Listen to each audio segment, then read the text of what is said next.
My name is Suquin, and I'm here to inform you guys about how Asian Americans are called the model minority. But it simply isn't true, and it sets a stereotype and microaggressions against them. The audience outcome is to spread information about how they're stereotyped and the negative effects that comes with them.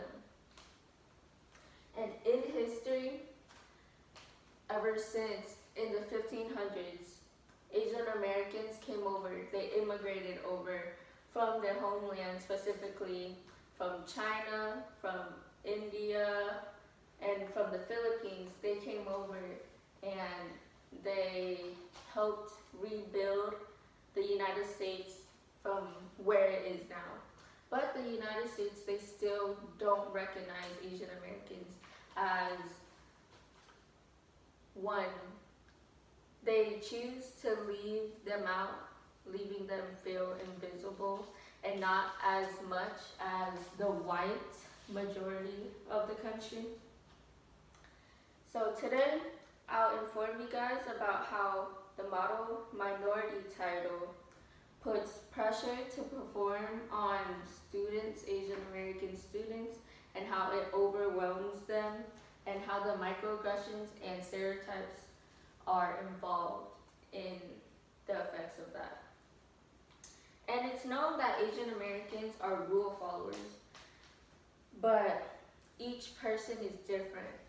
It started, the first person to ever call an Asian person a model minority, they said that to put Asians on a higher minority scale than the other minorities, such as African Americans or the Hispanics.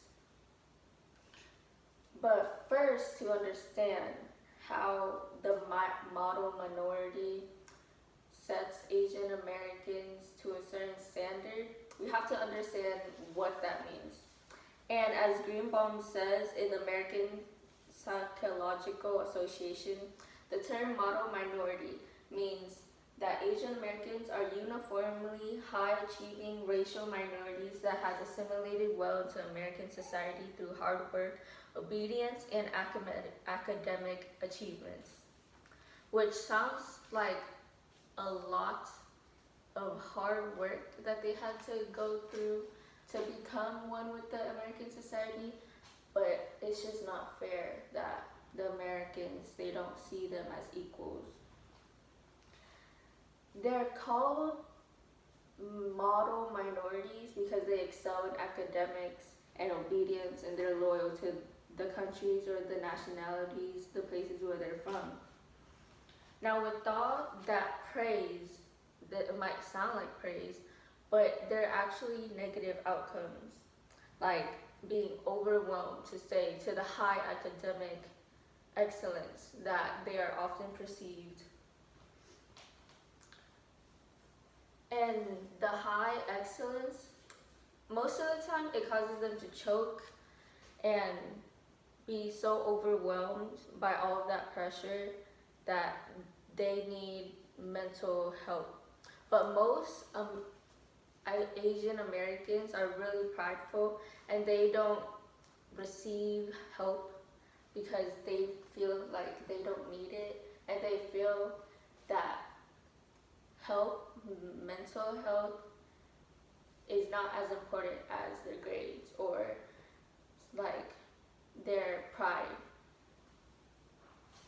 People are led to believe that positive stereotyping is a result of something good, but positive stereotypes isn't really a thing, and it all comes out with bad outcomes.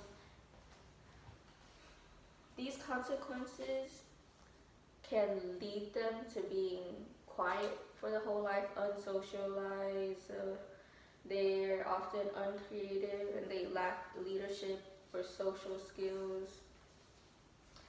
And in conclusion, Asian Americans have been stereotyped by Americans for way too long, and they need to recognize that it's doing something to Asian Americans' minds that are causing them not to feel visible and equal to Americans.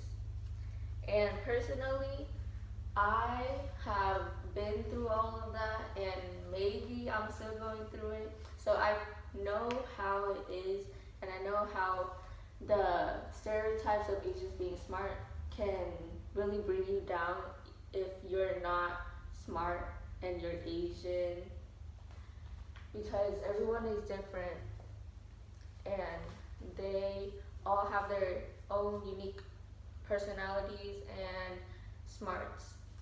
Just like how African Americans or Hispanics or whites, they each have their geniuses, they also each have their own not as smart people. So once again, this was to inform the American society about how Asian Americans are called the model minority, but it doesn't actually mean a positive thing, and it comes to negative outcomes.